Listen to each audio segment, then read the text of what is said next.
Welcome to the Provider's Report, where we delve into the world of value-based healthcare. Our mission is to empower healthcare providers with the knowledge and tools they need to deliver exceptional patient care. Each episode, we explore best practices, innovative strategies, and real-world examples of how to achieve the highest standards in patient communication and outcomes. Join us as we transform the future of healthcare, one conversation at a time. Hey everybody, we are back again for another episode of our Enneagram series. And today we're going to be chatting with Lindsay Dunham, who is a labor and delivery nurse, and she's an Enneagram Type 2. So thank you so much, Lindsay, for joining us. We're really happy to have you on. Thank you for having me. I'm so excited to be here. Absolutely. So before we dive into the Enneagram, I want to know everything about what you're doing. I am obsessed with labor and delivery nurses. You guys are such a keystone when it comes to healthcare for moms, babies, and families. So I'd love to know more about what you're doing. Well, gosh, labor and delivery is like an all-encompassing job. I feel like we get to do the medical stuff, obviously. And then at least for me, I feel like there's so much investing and bonding with the patients. And, we're doing vaginal deliveries and we're in the OR and we're doing moms and babies. And there's like a lot of different components that go into being a labor nurse. Definitely. And you had said that you've been studying the Enneagram for a while now. So tell me a little bit more about that and how you found out that you were a Type 2. Well, that was a journey. So I've been kind of studying the Enneagram for like 2 to 3 years now.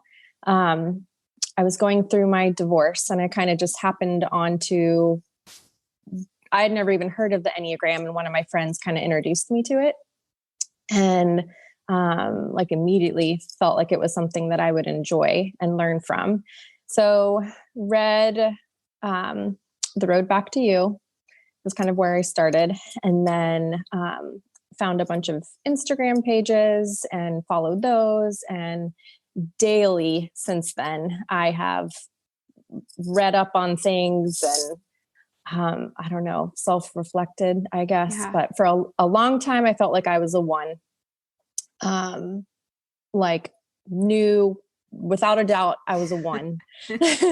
And then as I grew and as I healed from my marriage and divorce and was able to look at myself without being so numb, I figured out that I was a 2. And that was, my motivation behind everything that I do, my decisions, all of it was, how to best love people and how to feel loved. So it was a journey. Definitely. So really quick for our listeners, I just want to dive into what Type 2 is all about. So obviously we've already gone through Type 1 on our Enneagram series. Type 2 is actually the helper. So the biggest things about this type, obviously the primary motivation is the desire to be loved and wanted and to express feelings and love for other people. I think it's really special because the helper just encompasses all that you guys are. And I think it's so perfect that you are a labor and delivery nurse for that role, because I honestly can't imagine a better personality type for that position. But some other things, generally Type 2s are very friendly. They're very generous, self-sacrificing sometimes, but very sentimental, flattering, and people pleasing. And I just had a baby a year ago. And as I've told you before, I just think that with L&D nurses, with this kind of personality type, it can literally make the labor and delivery experience for a new mother so perfect. And I thankfully had that experience. And so I'm so grateful for all the L&D nurses out there and everything you guys have to go through, because you really are sacrificing yourself. I mean, you guys work crazy hours. Mm-hmm. You're dealing with patients legitimately at their worst moment. I mean, it is not pretty sometimes in those rooms. Nope. you guys make us feel beautiful, and you make the environment just so welcoming. And when we're bringing a new child into this world, that's exactly how it should be. So I just want to thank you and thank all of the other L&D nurses that are listening right now. Oh, thank you. Yeah. So obviously learning that you are indeed a Type 2, what are the primary things that have helped you in figuring that out in life, whether it's personal or professional? How has knowing that you're a type 2 benefited you in some way? How has a type 2 benefited me? It has, well, specifically at work, it has allowed me to just bond more deeply with my patients. I feel like I go into a shift like ready and excited to like make them feel loved. Even when they're at their ugliest, they think. In life, I don't know where to start, really. It's played into everything. Like how to best be a mom, how to best be a friend. And I mean, everything. I almost don't know where to start. Yeah. So, I mean, I love that you mentioned your kids too, because one of my favorite parts about the Enneagram is because this is not just professional. It's not just involving a romantic relationship. It can literally affect every facet of your life. And if it helps you, even with your relationship with your kids, I mean, this is why I personally think everyone should figure out what Enneagram type they are, because I had the same experience where I feel like knowing more about myself enabled me to learn more about others and how to better relate to them and interact with them. Because obviously all of our kids aren't going to be the same personality types as us either. But knowing more about ourselves, we can say, okay, how is my son different from me? How is my daughter different from me? And what do I have to tweak about how I interact with her to have a better relationship? It should get our brains churning. Have you taken other personality tests before besides this one? I did Myers-Briggs a long time ago. I kind of teeter on ESFJ and ESTJ. And I can see a lot of the same like characteristics between them and then being a type 2. Yeah. That's great. Now, obviously, I think type 2, especially, I might be biased because I'm a type 1 wing too, but I really do think that the type 2 is predominantly positive in so many ways. But after just reading up on it a little bit before this interview, it looks like the only real weakness or negative, whatever you want to call it, was possibly the fact that sometimes type 2s might be self-sacrificing, or that, type 2s might forget to put themselves first. And as a mother, I mean, that's a huge part of motherhood, sadly. That's what we do. Quite literally. So I'd love to pick your brain on that. Do you find that has happened before in your life? If it does happen, how do you find yourself overcoming that? It takes real effort to put myself first. In my healing after divorce, I had to put myself first. My kids too, obviously, but I had to learn how to find myself again so that I could be worth anything to anybody. I didn't have anything left to pour into people, Yeah. Have you ever had any type of patient in the OR or in, during labor itself that you've ever felt that you couldn't help, or possibly a patient that you just felt like you actually couldn't make that connection with? And what did you do in that moment? Because I assume it's generally easy for you, but when it's not, what are some tips you can give our listeners? It is very easy for me and very frustrating when I don't bond well with a patient. I don't know that there's always a way around it, like you can't get along with everybody. Right. But I try. Some people are just more like conservative or walled off. Yeah. Obviously, labor and delivery, there's not a lot of modesty, and that's just difficult for some people. So sometimes there's just no getting around it. But I always feel a little like I almost take it a little personal, and it's almost frustrating. Like I feel frustrated that I couldn't make that bond with them. I mean, when you said it very simply, you can't get along with everyone. And that is really true. And it's so easy to forget sometimes, especially when it comes so naturally. If you as a type 2 walk into a room of 100 people, chances are 98 of them are going to like you. they're going to feel that love from you. So when it comes so flawlessly, I understand how it could definitely feel personal when one or two people do not. Yes. Yeah. Do you have any really cool L&D stories about maybe a really difficult moment with a patient where being a type 2 saved the day, or you had a major breakthrough with a patient? Do any patients come to mind? It would take two hands for me to list the number of people that I have stayed friends with that I met as patients. Wow. Like some of my sweetest friendships we met in labor, when they were in labor. Oh my and gosh. Then we just kind of continued talking. Yeah. So tell me about how those were different than some of the other ones. Like how do you establish that point where you're like, wow, I'm really clicking or connecting with this person in such a, high emotional and high stimulus type of environment? It takes two. So, like we definitely click, you can tell you click pretty immediately.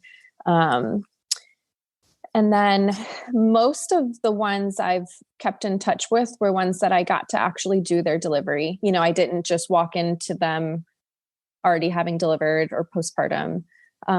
We really got to like have that experience together. And, that bond is deep. Like they need us in that moment. And that is like my heart's desire to love them in the way that they need. So gosh, I don't know. We just, talk and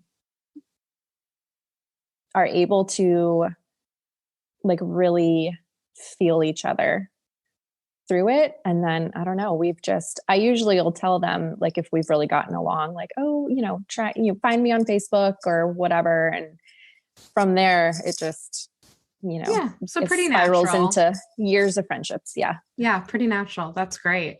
I know personally I'm an empath big time, almost to a fault. And I would say for the most part in practice, it's been really helpful with my patients, but I feel sometimes I have to watch it sometimes. You obviously don't have to deal with this quite as much as I do, but most of my patients are male. So sometimes I have to. Yeah, I don't deal with that. Exactly. So as an empath, I have to kind of watch that just, because of the obvious reason involving a male female kind of thing. Right. But there are some times where, a patient is visibly upset or crying or in distress. And, I have to have boundaries or have that limitation. I feel like labor and delivery is just such a special place where the patient needs all of you. I mean, is there any part where you feel like you have to watch that a little bit? I'm curious. So personally, my oldest son has a lot of like chronic medical kidney issues that he's gone through. When I was pregnant with him, we were told we would probably lose him. Wow. And that he would be a stillborn. And so that's kind of what we were expecting.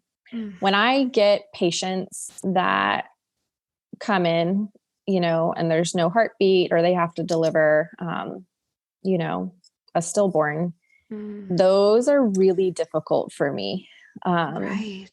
I do feel like I'm able to connect with them differently, but I'm not able to shut off the emotions for those. Those are hard for me. Yeah. Especially being a type 2, all you want is to fix their problem. And when there's literally no fix, I can't even imagine. That just like punched me in the gut a little bit. It punches me in the gut too. Yes. It is a really great example. And, the biggest reason why we're doing this series is because we want people, obviously, when you understand your personality type, your Enneagram type, we want providers to be obviously aware of the great things that come with it. Because especially with type 2, most of it is phenomenal, but we do want our listeners to be ready for challenges that may arise because of it. And those really, really difficult situations, like you just mentioned, that's a great example. For people listening who are not a type 2 and they struggle with relating to people, they struggle to have that desire to pour out love, because there are several types that are like that. What kind of advice would you recommend for someone who struggles with this? How could they how could they improve the skill? How could they change something just to make their patients feel somewhat loved without having to go full blown into like a type 2 environment? I would say just make them feel seen. Like however it is that you do that, I'm sure everyone does that differently. Like just see them where they're at. I think that's probably most people's greatest need. Yeah. To just feel like you can see them in, they're hurting or their whatever situation they're in the moment.